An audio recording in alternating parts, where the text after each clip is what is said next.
Jesús está a tu lado y es capaz de abrir las puertas, las ventanas, hacer que la noche desaparezca y que nazca el sol de un nuevo día en tu experiencia.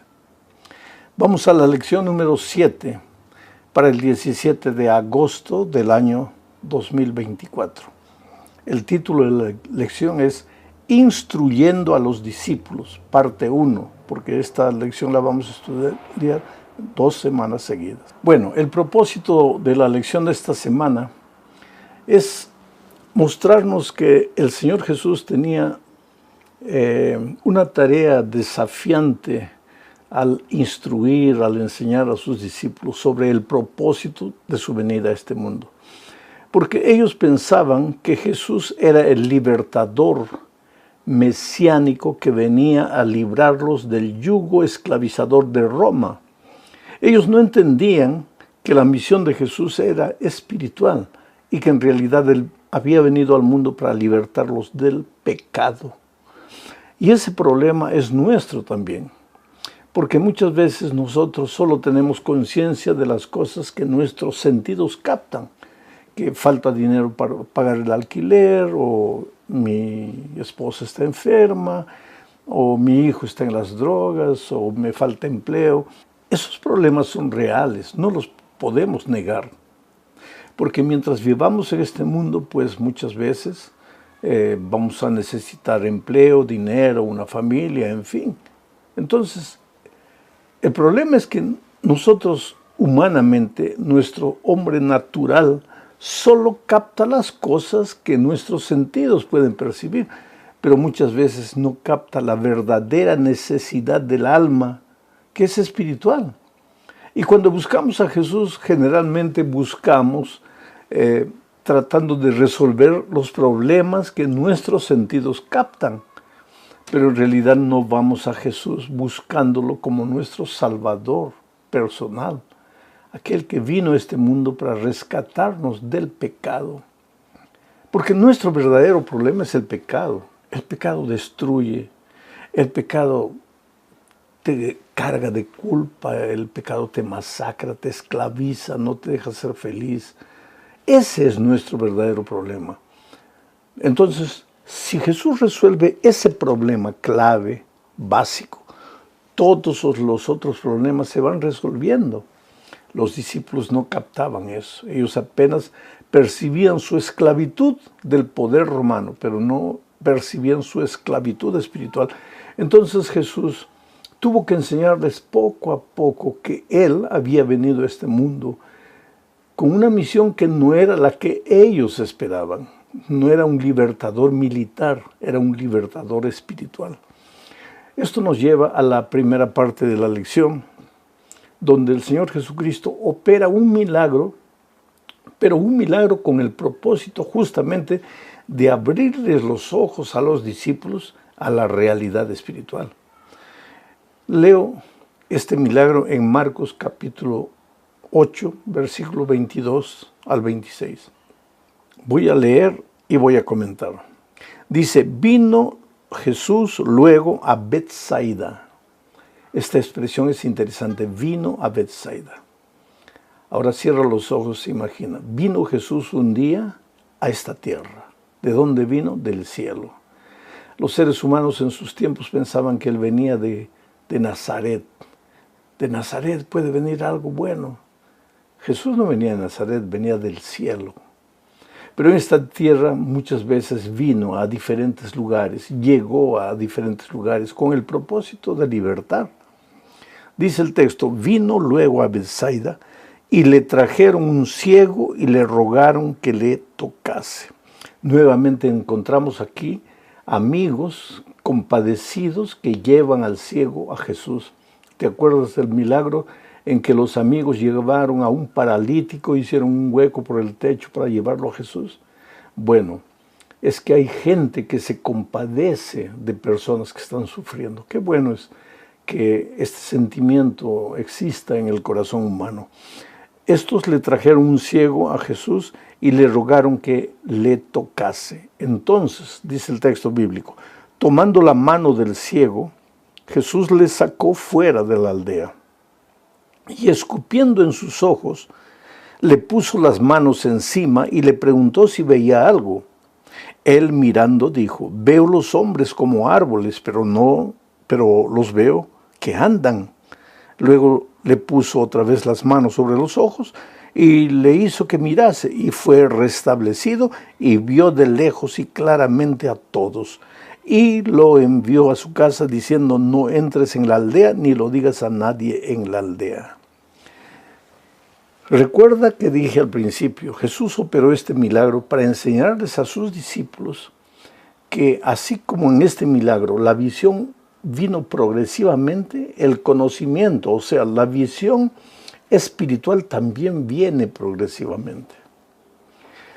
Jesús encontró aquí a un ciego, hizo un ritual extraño, lo llevó afuera, le escupió en los ojos, después le tocó y le dijo, ¿qué ves? Y el ciego vio a los seres humanos como árboles que se movían.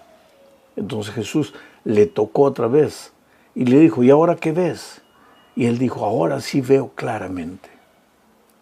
Jesús podría haberle tocado la primera vez y haberle hecho ver claramente, pero este milagro tenía el propósito de mostrarles a los discípulos que así como el ciego fue progresivamente viendo, los discípulos también ciegos espirituales deberían progresivamente ir entendiendo la misión de Jesús en esta tierra, porque ellos estaban confundiendo las cosas.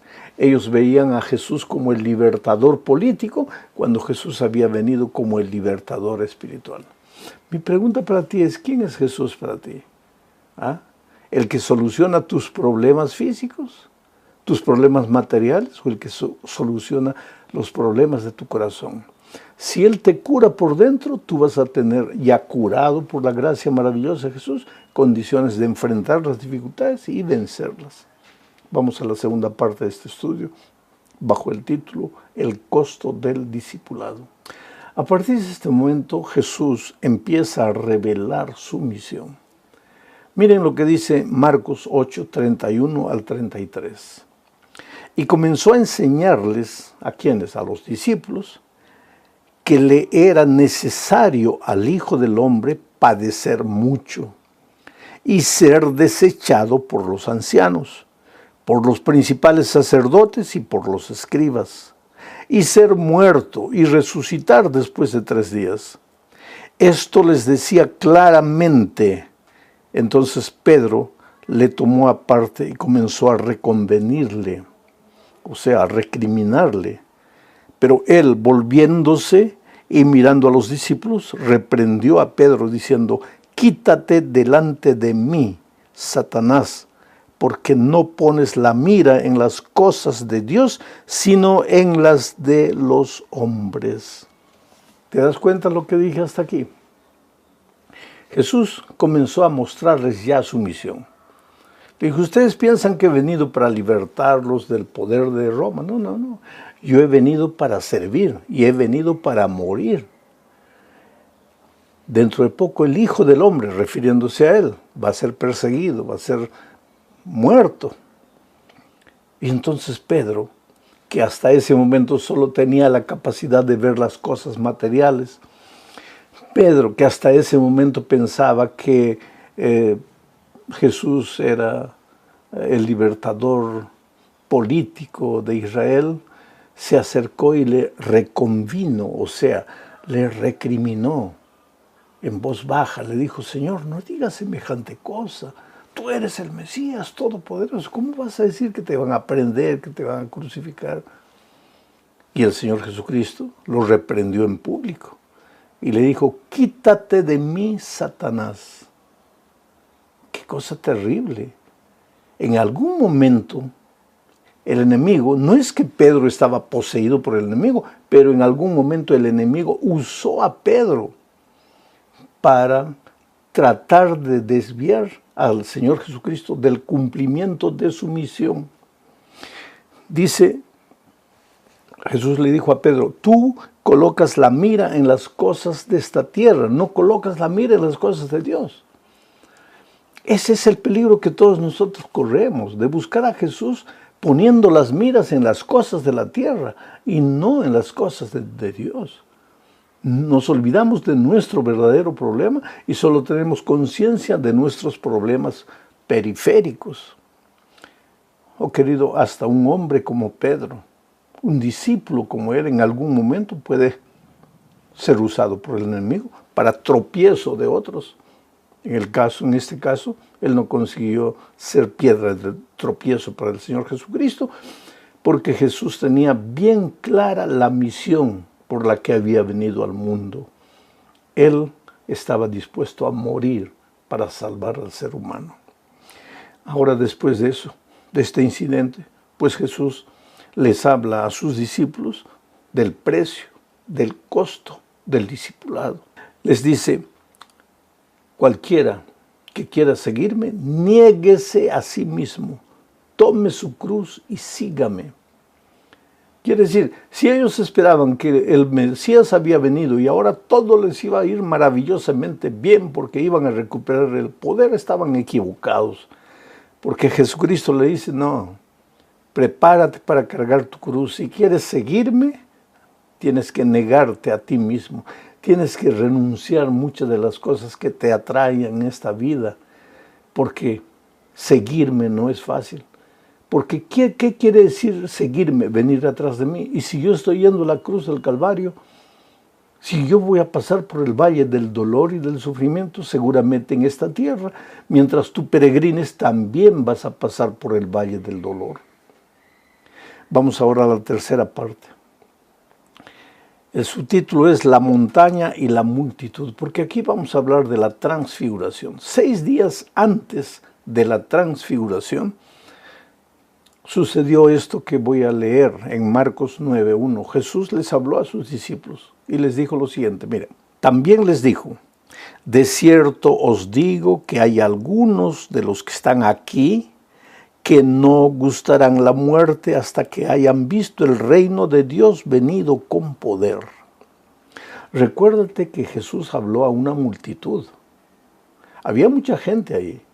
Y Jesús dijo: algunos de ustedes no conocerán la muerte sin haber visto venir al Señor en gloria, sin haber visto el reino de Dios en toda su plenitud, en todo su esplendor, en toda su gloria.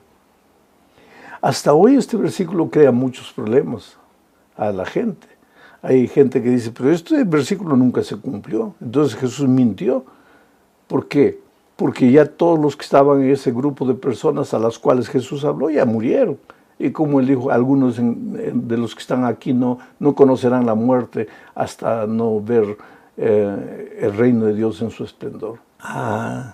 Pero 6 días después, Pedro, Jacobo y Juan fueron con Jesús al monte y vieron la transfiguración y vieron el reino de Dios en todo su esplendor. Y lo que Jesús les dijo en el versículo 5 se cumplió al pie de la letra. Jesús no estaba hablando de su segunda venida, estaba hablando del establecimiento del reino de Dios en gloria.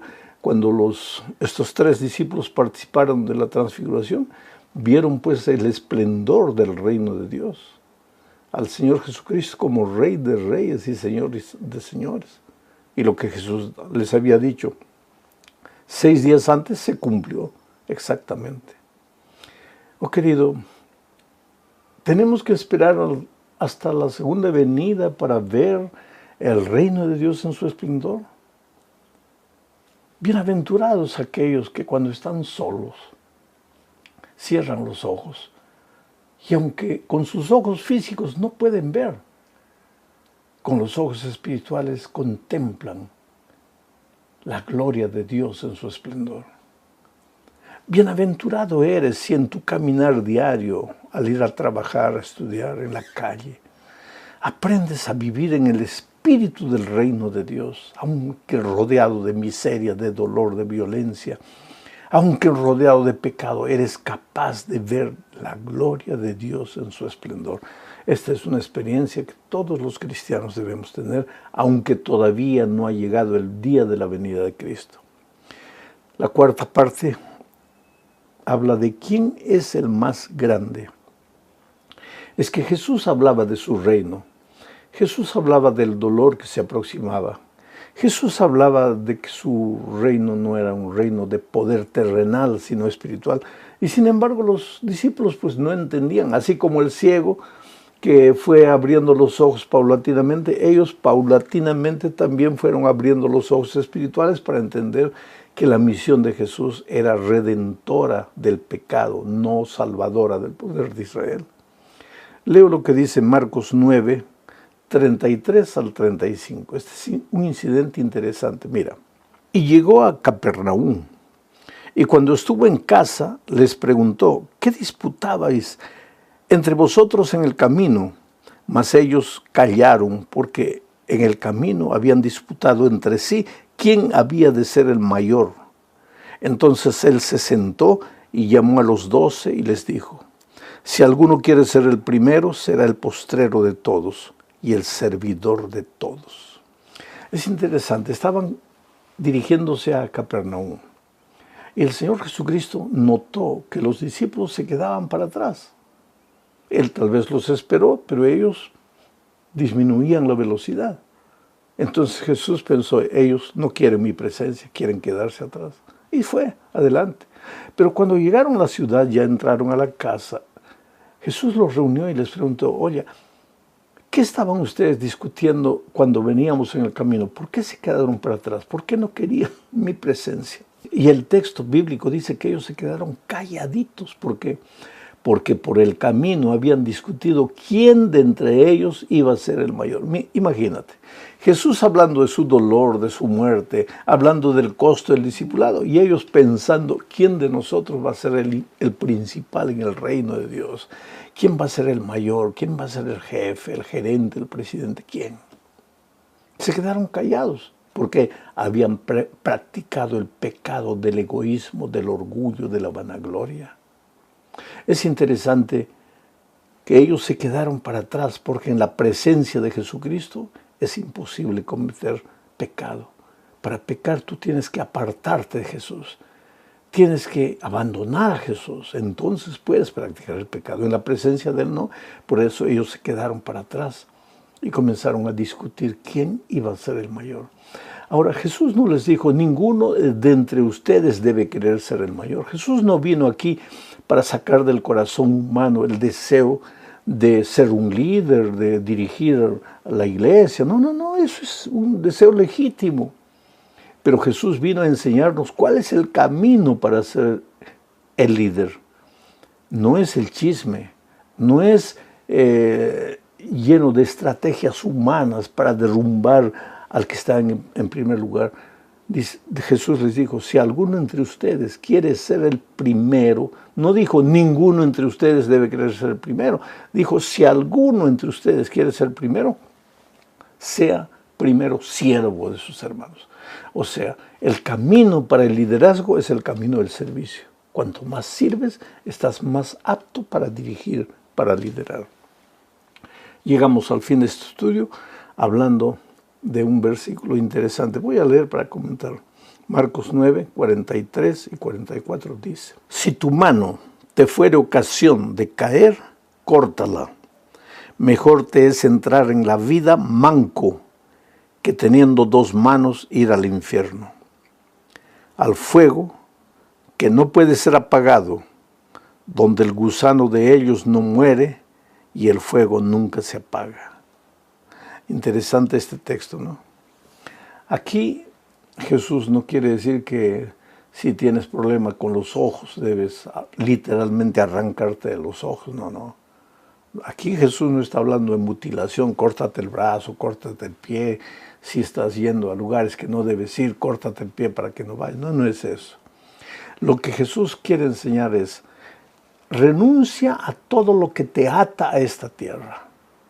Renuncia a todo lo que te amarra a la mundanalidad de esta vida. Vamos a decir, si tienes problemas de música y la música te perturba y no puedes libertarte, ya se te ha creado un vicio con la música, entonces pues abandona la música. Es mejor que entres sin esa música que al reino de los cielos, que con todo te pierdas. Hay otro pensamiento interesante aquí, dice, es preferible entrar al reino de los cielos manco que con las dos manos ir al infierno, al fuego que no puede ser apagado. Aquí se habla nuevamente de las consecuencias. Si un día nos perdemos, no es que vamos a arder por los siglos de los siglos. Si un día nos perdemos, las consecuencias del pecado, del final del pecado, serán eternas. El pecado no se va a levantar por segunda vez. Jesús te ama. Tú eres lo más precioso que Jesús tiene en esta vida. Recuérdalo. Cuando caes y el diablo viene y te atormenta y dice, no, eres un hipócrita, eres un mentiroso, estás en la iglesia, pero vives completamente mal. Abandona la iglesia, abandona la fe, no le hagas caso, porque Jesús nunca pierde la fe en ti y la confianza en ti. Haz preguntas de tus luchas como cristiano, o a veces si no entiendes algo de la palabra de Dios, pregunta, que vamos a ir respondiendo, atendiendo las preguntas. No todas, claro, vamos a seleccionar las más generales que puedan ser una bendición para la mayoría de las personas. Es una alegría nuevamente verte y poder estudiar contigo la palabra de Dios. Vamos a la lección número 7 para el 18 de mayo del año 2024. El título, Motivados por la Esperanza. Y el propósito de la lección es mostrar que a lo largo de los tiempos la promesa de la segunda venida de Cristo ha sido fuente de inspiración para mucha gente. Aquellos pioneros que han sufrido persecución, sufrían la persecución sabiendo que era por poco tiempo, que Jesús vendría, colocaría un punto final al abuso, al sufrimiento, al dolor que ellos estaban atravesando. ¿Sabes? Un erudito de la Biblia, un estudioso de la Biblia, dice que hay en la Biblia en el Antiguo Testamento, 1845 referencias a la segunda venida de Cristo. Y que en el Nuevo Testamento, en los 260 capítulos del Nuevo Testamento, hay por lo menos unas 300 referencias a la venida de Cristo. Quiere decir que la venida de Cristo es el tema que atraviesa todas las páginas de la Biblia. Inclusive cuando en Génesis 3:15 Dios promete un Salvador, le dice a la mujer que este Salvador, la simiente de la mujer, heriría al diablo en la cabeza. Quiere decir, estaba hablando aquí del tema de la venida, de la segunda venida de Cristo, cuando finalmente el diablo estará derrotado delante del universo y no tendrá más argumento. Habrá perdido definitivamente la batalla. Mucha gente se pregunta, ¿por qué tiene que venir Jesucristo?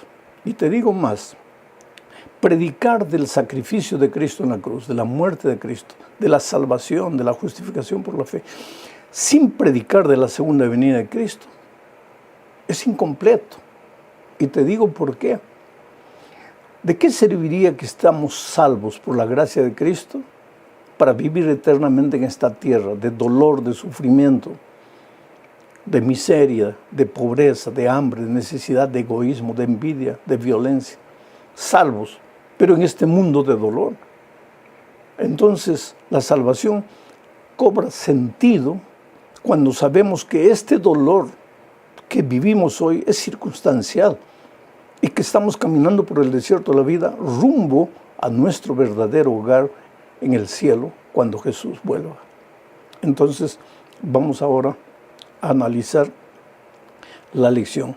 En la primera parte se habla de la promesa de su regreso. Sabes, la promesa del regreso de Cristo animó al pueblo de Dios a lo largo de los tiempos, en la época de los reformadores y hoy.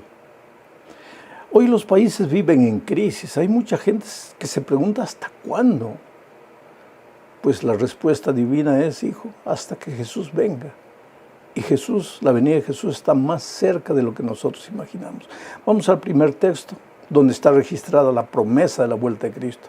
Juan 14, 1 al 3. Estas son palabras del propio Señor Jesucristo. Mira lo que dice. No se turbe vuestro corazón, o sea, no se entristezca vuestro corazón. ¿Creéis en Dios? Creed también en mí. En la casa de mi Padre muchas moradas hay. Si así no fuera, yo os lo hubiera dicho. Voy pues a preparar lugar para vosotros.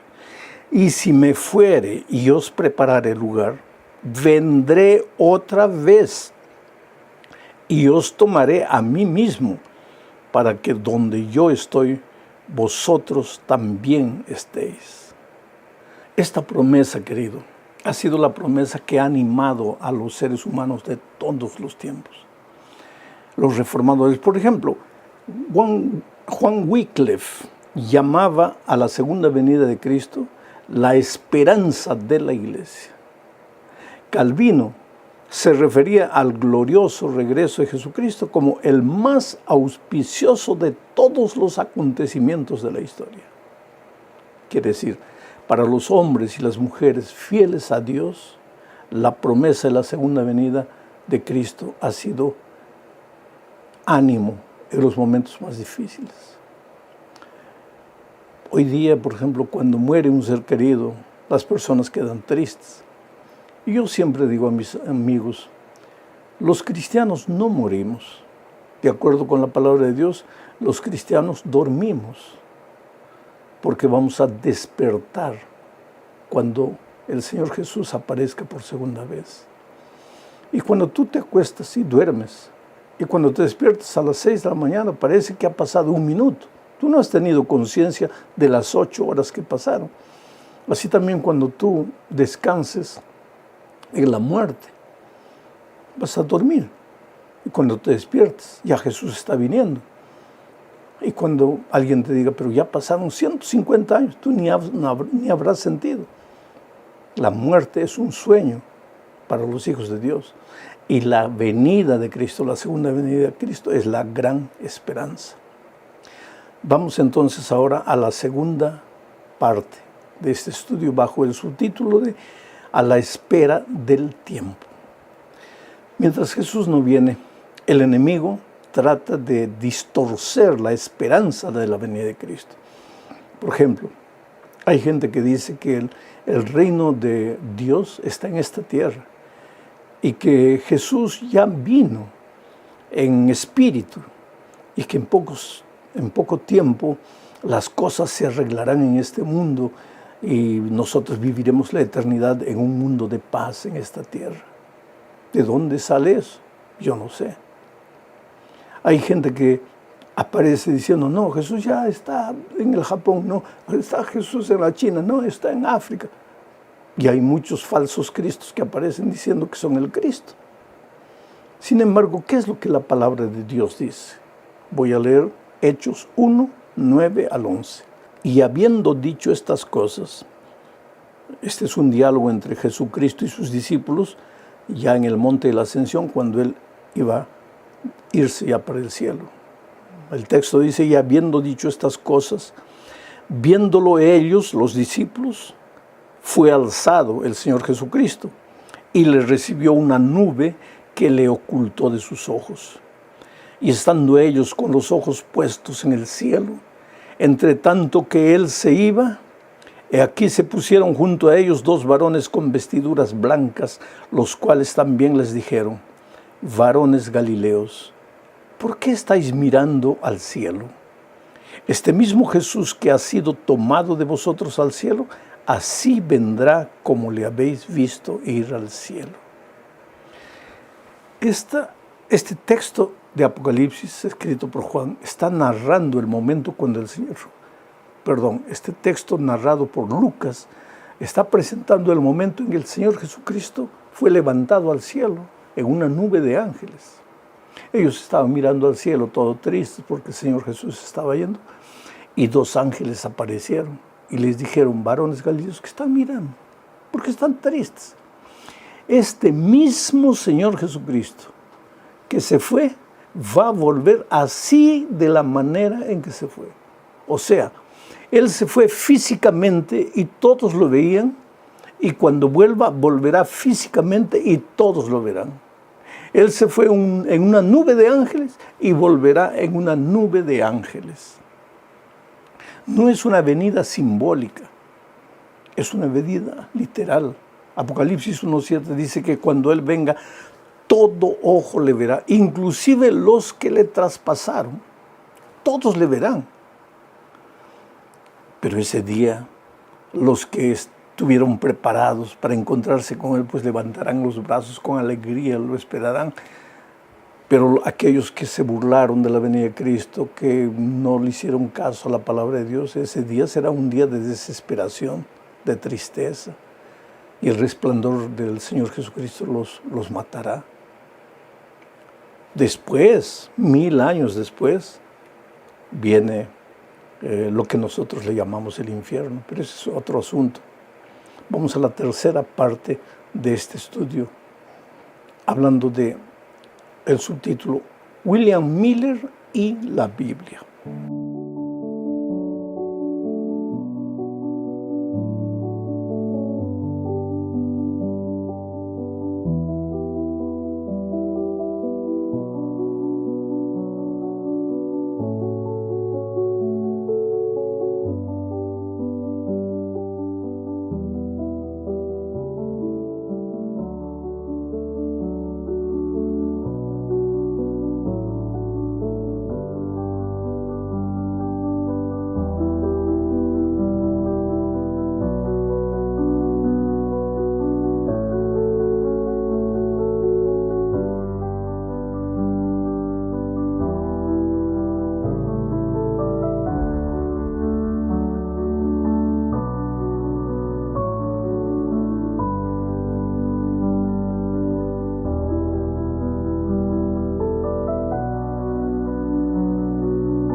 Sabes, así como Dios levantó reformadores para llevar a las personas al estudio de la Biblia, porque antes de la reforma, la tradición humana estaba sustituyendo la palabra de Dios.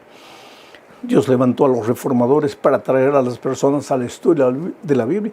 Así también, en la segunda mitad del siglo XIX, Dios levantó hombres en diferentes lugares para enaltecer la promesa de la venida de Cristo que estaba quedando en el olvido. ¿Y por qué esa gente llegó a encontrar en la palabra de Dios el destaque que la segunda venida de Cristo tenía? Porque comenzaron a estudiar la Biblia. Mira lo que dice Isaías 28, 9 y 10. ¿A quién se enseñará ciencia?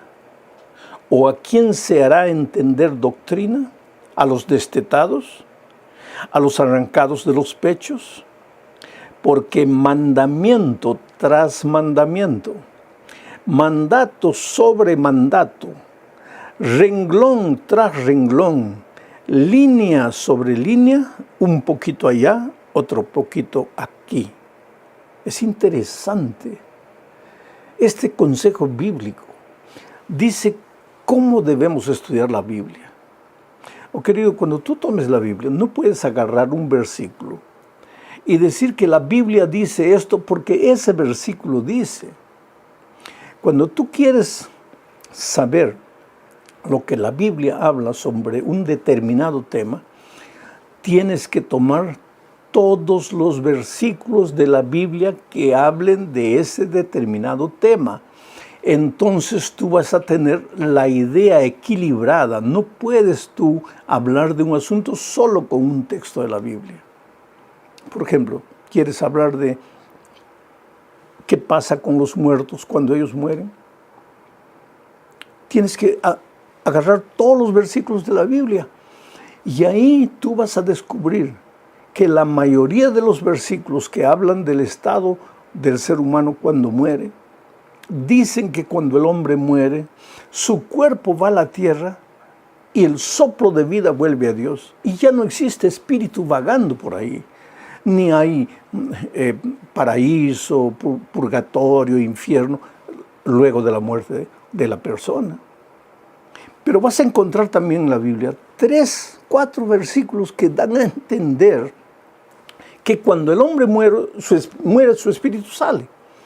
Pero ¿qué vas a hacer? Si hay 30 versículos que dicen una cosa y hay 4 que parecen decir otra cosa, estos 4 tienen que tener una explicación a la luz de los 30 versículos. Es así que se estudia la Biblia. Y es así que en mediados del siglo XIX muchas personas empezaron a estudiar la Biblia.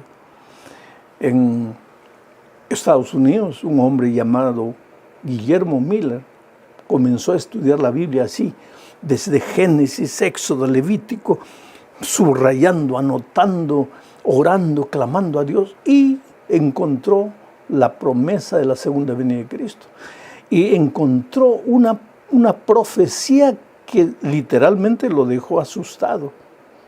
Esa profecía fue encontrada en Daniel 8:14, que decía: hasta 2300 tardes y mañanas y el santuario será purificado. Y él, Guillermo Miller, pensó, el santuario debe ser la tierra. ¿Y cómo es que la tierra va a ser purificada?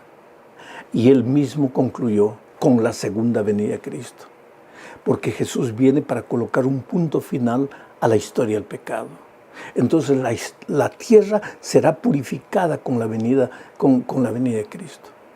Solo que el texto no decía que la tierra será purificada, decía que el santuario será purificado. Pero Guillermo Miller, aunque era un hombre estudioso de la palabra de Dios, no se dio cuenta. Y esto prueba una vez más que un solo hombre o un grupo de hombres no puede decir esto es así. Tenemos que estudiar, todos tenemos el deber de estudiar la palabra de Dios. Porque simplemente Cristo no vino en la fecha que él pensaba que iba a venir. ¿Y por qué él pensaba que Jesús iba a venir en esa fecha?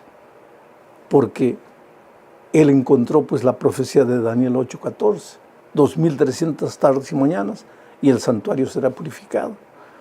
Esta era una profecía larga y esta es la última parte de nuestro estudio.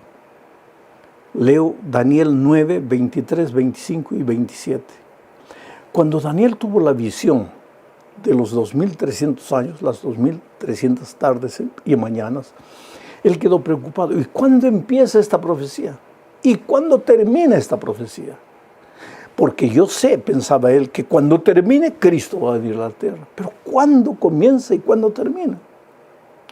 Daniel, cuando recibió la visión de las 2300 tardes y mañanas, estaba preocupado. Y entonces mira lo que él escribe en Daniel 9, 23, 25 y 27.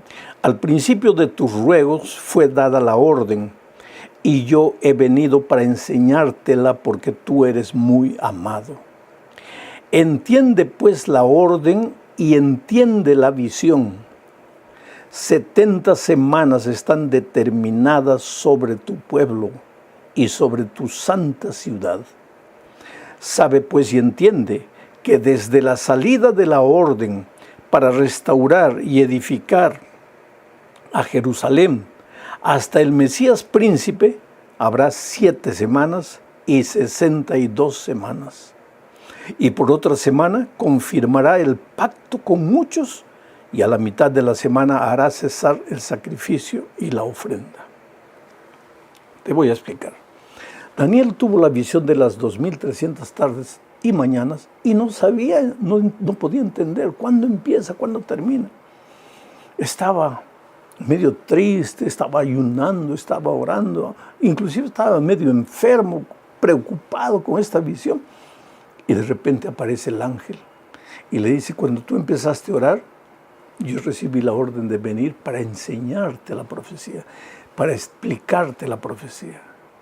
Y entonces ahí le dice, de estas 2300 tardes y mañanas, 70 semanas proféticas. ¿Cuántos días trae la semana? 7 días. O sea, una semana profética, 7 años. Y 70 semanas, 7 por 7, 49, 490 años. El ángel le dijo, 70 semanas de este periodo profético de 2300 días, 70 semanas, 490 años están separados, están determinados para tu pueblo, para el pueblo de Daniel, el pueblo judío. Y le dijo, esta profecía va a comenzar cuando se decrete, se haga el decreto para que tu pueblo reconstruya la ciudad de Jerusalén. El pueblo de Dios estaba cautivo. Y ese decreto para que el pueblo de Dios retornase a Jerusalén y reconstruyese la ciudad fue dado el año 457 a.C. por el rey Asuero. 457. Entonces, la profecía comienza el año 457. Y ya leí detalles. En la última semana, a la mitad de la semana, al comienzo de la semana, el ungido Mesías príncipe sería bautizado, sería ungido. A la mitad de la semana sería sacrificado. Y después habría 3 años y medio más, cuando terminó la oportunidad que el pueblo de Israel tenía, porque rechazaron, apedrearon a Esteban y pues rechazaron definitivamente la oportunidad que tenían de aceptar al Señor Jesucristo y el programa de salvación. Ahí terminaron los 490 años. Pero esta profecía formaba parte de la profecía mayor de 2300 años. Entonces, si tú, a partir del año 33, cuando Esteban fue apedreado, sigues contando los años, uno tras otro, hasta acabar 2300 años, vas a ver que esos 2300 años acababan el año 1844 de nuestra era, específicamente el 22 de octubre de 1844.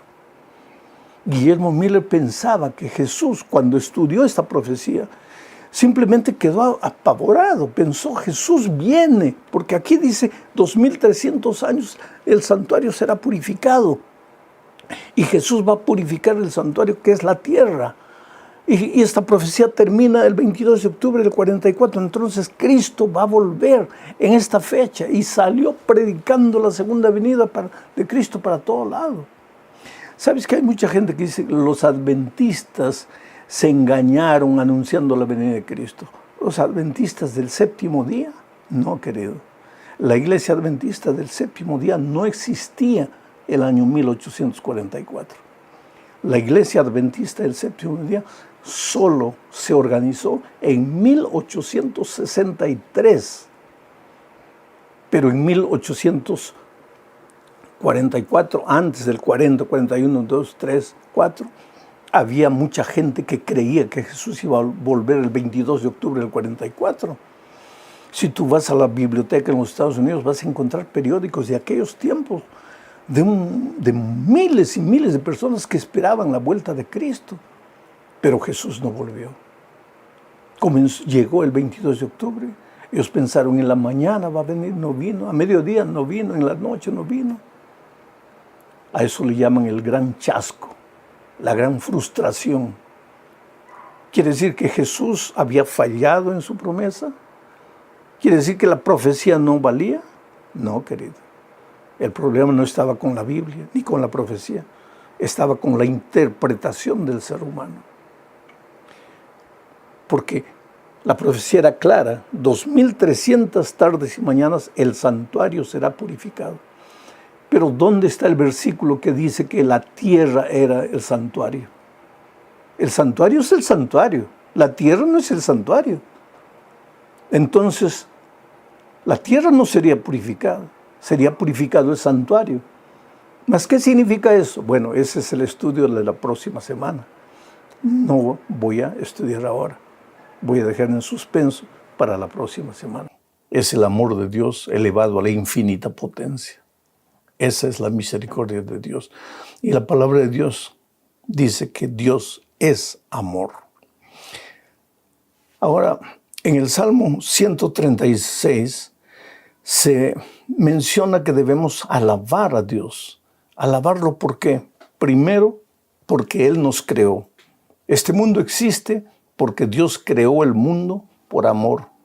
Dios te creó a ti como ser humano por amor. O sea, que tú no estás en esta vida por acaso, por coincidencia. Tú no eres ni siquiera el fruto del amor de una pareja. Tú eres el fruto del amor de Dios. A veces los seres humanos pueden cometer una tontería en la vida, un desliz, un acto insensato de imprudencia, porque hoy día la palabra amor se ha banalizado y como fruto de esa actitud errónea puede venir al mundo una vida. Y esa vida puede ser tú. De repente, no sé quién eres, no sé cómo te llamas, no sé dónde estás. Y en algún momento tú tal vez te has pensado, pero ¿para qué vine al mundo? Yo no soy fruto del amor, mis padres no se amaron, estaban divirtiendo y yo vine al mundo por casualidad. No, querida. Tú no viniste al mundo por casualidad, tú eres fruto del amor de Dios. Desde que estabas en el vientre de tu madre, Dios tenía un plan para tu vida.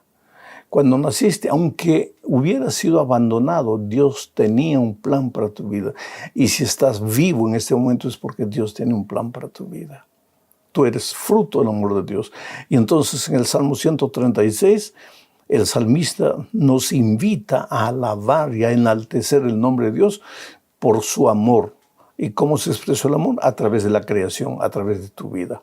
Pero también el salmista nos invita a enaltecer, engrandecer y a reconocer el amor de Dios en la historia del pueblo de Israel. Yo diría en tu historia, desde que naciste hasta aquí. ¿Cómo Dios te cuidó? ¿Cuántas veces Dios te protegió? ¿Cuántas veces te libró de la muerte? ¿Cuántas veces tú humanamente ya no sabías qué hacer y Dios en su infinita misericordia apareció y te rescató? Eso es extraordinario. Vamos ahora a la segunda parte del estudio bajo el subtítulo de Crea en mí un corazón limpio. Para esto vamos a leer el Salmo 51, versículos 1 al 5. Dice, ten piedad de mí, oh Dios, conforme a tu misericordia. Conforme a la multitud de tus piedades, borra mis rebeliones. Lávame más y más de mi maldad, y límpiame de mi pecado, porque yo reconozco mis rebeliones y mi pecado está siempre delante de mí. Contra ti solo he pecado y he hecho lo malo delante de tus ojos, para que seas reconocido justo en tu palabra y tenido por puro en tu juicio. He aquí en maldad he sido formado y en pecado me concibió mi madre. ¿Qué tiene que ver este texto con el amor y la misericordia de Dios, oh querido? Ya te dije que en la primera parte que Dios te creó por amor. Ahora, infelizmente Adán y Eva, usando mal su libertad, se apartaron de Dios. Y al apartarse de Dios entraron al territorio de la muerte. Y en el momento que ellos se apartaron de Dios, adquirieron una naturaleza extraña, misteriosa, que la Biblia llama naturaleza pecaminosa. A partir de ahí, todos los seres humanos ya venimos al mundo trayendo la naturaleza pecaminosa. El pecado está dentro de nosotros. David dice, desde el vientre de mi madre ya estaba yo en pecado. Es decir, cargamos esa tendencia a hacer el mal. Ahí un día conocemos el Evangelio, aceptamos a Jesucristo, pero esa tendencia a hacer el mal nos empuja. Conocemos la palabra de Dios, sabemos lo que debemos hacer, pero parece que hay un monstruo dentro de nosotros que nos lleva a hacer lo que nosotros no queremos. Y eso lleva a mucha gente a la desesperación. Y mucha gente llega a la conclusión, no, Dios no me puede amar, así no me puede amar, soy un hipócrita, soy un miserable, Dios no me puede amar en esta condición. Mas el propósito de esta parte del estudio es mostrarte que Dios comprende tu lucha, Dios conoce lo que te sucede, Dios conoce tu naturaleza pecaminosa, Él sabe que lloras a solas, que tú clamas a Dios por su poder, que tú quieres andar en los caminos de Dios, pero que no puedes. Esa era la lucha de San Pablo.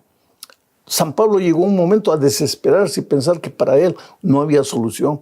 Miserable hombre de mí, ¿quién me librará del cuerpo de esta muerte? Él dijo. Sin embargo, en esta parte, en este salmo, escucha lo que dice. Ten piedad de mí, oh Dios, conforme a tu misericordia.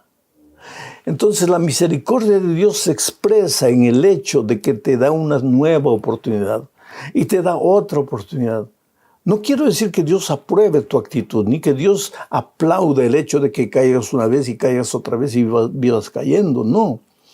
Dios te ama, su misericordia se expresa en el hecho de que si caíste, no estás perdido porque caíste. Por eso el texto dice, conforme a la multitud de tus piedades, borra mis rebeliones. Multitud de tus piedades, borra mis rebeliones. El amor de Dios se expresa en el hecho de que Él te ama, a pesar de que cargas una naturaleza pecaminosa y que muchas veces fallas. Él no se desanima. Pero ¿qué dice el salmista David?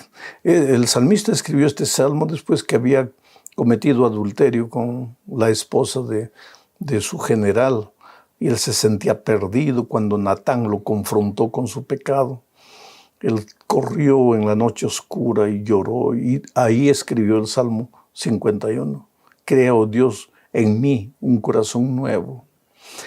Renueva un espíritu recto dentro de mí. Ese renueva, crea ese verbo. Crea en mí, oh Dios, un corazón nuevo.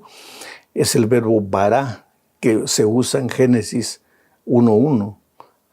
Creó Dios los cielos y la tierra. Bará, bará. Ahora aquí se usa nuevamente el verbo bará, crea en mí. O sea, esa creación de un nuevo corazón, de un nuevo ser, de una nueva naturaleza, no es humana, no es obra humana, es obra exclusivamente divina. Así como el hombre no creó ni los cielos ni la tierra, sino que Dios bará los cielos y la tierra. Tampoco el hombre puede fabricar un nuevo corazón. Dios bará, el verbo bará, obra exclusivamente divina. Pero no estás perdido. Dios puede hacerte un hombre o una mujer nueva. Vamos ahora a la tercera parte. Dice, Señor, si miraras los pecados, quiere decir, Dios es santo. Él es amor, Él es misericordia, pero Él es santidad. Y en la presencia de la santidad no puede existir el pecado. Por eso aquí el salmista dice, si miraras el pecado, Señor, el pecador no resistiría. ¿Cómo puede el pecador cargando su pecado, su miseria, abrazando, no queriendo separarse del pecado, estar en la presencia de Dios? Es imposible. Mira lo que dice el Salmo 130, versículos 3 al 8. Dice, Jehová, si mirares a los pecados, ¿quién, oh Señor, podrá mantenerse? La respuesta es nadie. Pero en ti hay perdón, para que seas reverenciado. Esperé yo a Jehová, esperó mi alma, en su palabra he esperado. Mi alma espera a Jehová, más que los centinelas a la mañana, más que los vigilantes a la mañana. Esperes, Israel, a Jehová, porque en Jehová hay misericordia abundante, redención en él, y él redimirá a Israel de todos sus pecados. ¿Cuál es el pensamiento de esta parte, de este salmo que acabo de leer? Es que Dios es misericordia y es amor, y es por eso que el perdón de tus culpas está garantizado. ¿Por qué? Porque la palabra de Dios lo dice así, dice el salmista. El otro día encontré una persona que dice lo siguiente: Pastor, Dios me puede perdonar, pero yo no me perdono. Oh, querido, es que tú no tienes que confiar en tus sentimientos, porque esa persona decía, es que yo siento que Dios no me ha perdonado. Tú sientes que Dios no te ha perdonado, pero aquí el salmista no dice que el perdón de tus pecados depende de tus sentimientos, ni de tu perdón. El perdón de tus pecados depende de la palabra de Dios. Y la palabra de Dios dice que si tú reconoces que has pecado, que has herido el corazón de Dios, que si tú te arrepientes, que si tú confiesas tus pecados, Él es misericordioso para perdonarte y hacerte de nuevo. El interesante del versículo 7 dice, Israel, espere a Jehová, porque en Jehová hay misericordia, abundante redención en Él. Quiere decir que la redención está amarrada a la misericordia. La redención es Dios ocupa tu lugar, te redime, paga el precio de tus pecados, y eso está ligado estrechamente a la misericordia. Si no fuera por la misericordia divina, Dios no habría permitido que el Señor Jesucristo muriera en la cruz del Calvario, ocupando mi lugar de pecador. Soy yo el que pequé, soy yo el que tenía que morir. Pero Dios me ama tanto, su misericordia es tan grande conmigo, que Él permitió que Jesucristo muriese en la cruz, ocupando mi lugar, pagando el precio de mis pecados. Y hoy para mí y para ti hay libertad. Entonces, querido, no te dejes atormentar por la conciencia. El diablo viene y te dice, no, ya pecaste, ya para ti no hay perdón, ya para ti no hay esperanza. Desde el punto de vista tal vez no haya esperanza. Y te digo una cosa más, los seres humanos tal vez nunca te perdonen, pero tu salvación no depende del perdón de los seres humanos. Tu salvación no depende de la opinión de los seres humanos. Tu salvación depende única y exclusivamente de Dios. Tu salvación no depende de ti. No es porque tú no te perdonas que estás perdido. Tú puedes no perdonarte, pero ¿acaso tú moriste en la cruz del Calvario para decir, yo no me perdono? ¿Qué derecho tienes tú a decir, no me perdono, si tú no has hecho nada para salvarte? El único que podría decirte, no te perdono, es Jesús, pero Él dice, yo te perdono, vete y no peques más. Vamos a la cuarta parte de este estudio, bajo el subtítulo, Alabanza al Dios majestuoso y misericordioso. En Dios, querido, se mezcla el poder y el amor, la majestad, yo diría la majestuosidad y la misericordia. No es por el hecho de que Dios es amor y misericordia, que es un Dios débil, no. Él es poderoso, majestuoso, pero al mismo tiempo misericordioso y amoroso para con los seres humanos. Vamos a leer Salmo 113, versículos 5 al 8. En los primeros versículos nosotros vamos a ver su majestad, la majestuosidad, la grandiosidad de Dios. Dice así: ¿quién como Jehová nuestro Dios, que se sienta en las alturas, Dios grande, ¿no?, que se humilla a mirar en el cielo y en la tierra? Él levanta del polvo al pobre y al menesteroso alza del muladar, para hacerlo sentar con los príncipes de su pueblo. Ahí está descrito, ¿qué cosa? Su poder, su majestuosidad, el Dios de las alturas, el Dios capaz de sacar de la masal al miserable pecador y hacerlo sentar con los príncipes en el reino de Dios. Pero entonces el Salmo, en los versículos 1 y 2, describe también la misericordia de Dios. Dice: a ti alcé mis ojos, a ti que habitas en los cielos. He aquí como los ojos de los siervos miran a la mano de sus señores, y como los ojos de la sierva a la mano de su señora, así nuestros ojos miran a Jehová nuestro Dios, hasta que tenga misericordia de nosotros. Qué cosa linda, ¿no? Así como el menesteroso a veces levanta la mano para recibir una limosna. Tú y yo, pecadores miserables, porque todos pecamos y estamos destituidos de la gloria de Dios, podemos extender la mano por la misericordia divina y Dios está dispuesto a darnos su amor y su perdón. Y no solamente eso, sino a limpiar nuestra maldad. Es decir, a extirpar finalmente cuando Él venga la naturaleza pecaminosa. Por eso el pecado no se levantará por segunda vez. Esta tu lucha terrible que enfrentas todos los días en tu vida, a solas, que nadie conoce, pero que tú conoces y Dios sabe, esa lucha va a llegar al fin. Finalmente, ya no tendrás más inclinación hacia el mal. Pero eso cuando Cristo venga. Mientras tanto, debes agarrarte al brazo poderoso del Señor Jesús. Ahora, querido, no confundas las cosas, porque el hecho de que Dios te ama y Dios tiene misericordia por ti y Dios te perdona, no quiere decir que Dios pasa la mano por tu cabeza diciendo: ay, hijito, pues eres un miserable pecador, ¿qué vamos a hacer? Pues eres un ser humano, mi gracia es abundante. No, querido. Dios no te perdona para que te sigas revolcando en el pecado. Dios te perdona para que salgas del pecado. Dios te crea de nuevo, te recrea para que vivas una vida que ande en los caminos divinos. Hoy día hay mucha gente que confunde el amor divino. Como Dios es amor, entonces ellos dicen: todos se van a salvar, todos los seres humanos se van a salvar.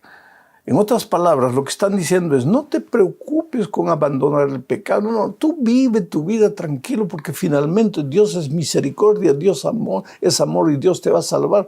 Oh, querido, ¿de dónde sale ese mensaje? ¿Quién inventa ese mensaje? El pecador, para apoyar su vida de pecado, para no querer abandonar su vida de pecado. Porque el amor de Dios es como el agua que te cerca. Pero si tú no tomas el agua, cercado de agua, te vas a morir de sed. El amor de Dios está ahí envuelta de ti. Pero si tú no aceptas el amor de Dios, y aceptar el amor de Dios quiere decir reconocer que has pecado, clamar a Dios por misericordia y abandonar el pecado por el poder y la gracia de Jesucristo. Si tú no haces eso, el amor de Dios no te sirve. Te vas a morir a pesar del amor de Dios. Te vas a perder a pesar del amor de Dios. No porque Dios dejó de amarte, no porque Dios cansó de amarte, sino porque tú no aceptaste el amor de Dios, tú rechazaste el amor de Dios. Y ahora llegamos al fin de este estudio bajo el subtítulo de No olvides ninguno de sus beneficios. Y leo el Salmo 103, versículos 1 al 4. Dice: bendice alma mía a Jehová. Por favor, haz estas palabras tuyas, en el silencio de tu corazón. Bendice alma mía a Jehová y bendiga todo mi ser su santo nombre. Bendice alma mía a Jehová y no olvides ninguno de sus beneficios. Él es quien perdona tus iniquidades, el que sana todas tus dolencias, el que rescata del hoyo tu vida, el que te corona de favores y misericordias. Me impresiona esta expresión. Él es el que te sana, Él es el que perdona tus iniquidades, pero no se queda en el perdón de las iniquidades. Dice, Él es el que te sana de tu dolencia. ¿Qué dolencia? La dolencia del pecado, la naturaleza pecaminosa. La obra de Dios es amplia, no es solo que te perdona el pecado. Al mismo tiempo que te perdona el pecado, que te justifica, Él te saca de la masal del pecado, o sea, te santifica y te enseña a andar en sus caminos.